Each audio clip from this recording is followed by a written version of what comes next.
മുത്തു റസൂൽ പറയുകയാണ് ഇഖ്റഉൽ ഖുർആൻ,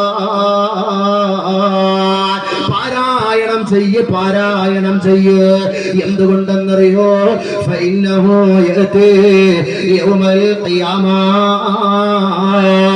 പാപത്തിന്റെ പേരിലാണ് നരകത്തിലോട്ട് പോകാൻ ഒരുങ്ങുന്നതെങ്കിൽ ആ ഖുർആനിന്റെ കടന്നുവരവുണ്ട്.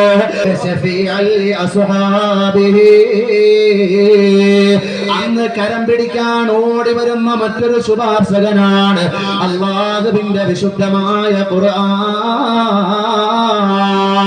അല്ലാഹുവിന്റെ കലാമല്ലേ ഖുർആൻ. ഖുർആൻ എന്നത് അല്ലാഹുവിന്റെ സംസാരമല്ലേ. അല്ലാഹുവിന്റെ സംസാരമായ ഖുർആൻ തന്നെ അല്ലാഹുവിനോട് സംസാരിക്കുകയാണ്.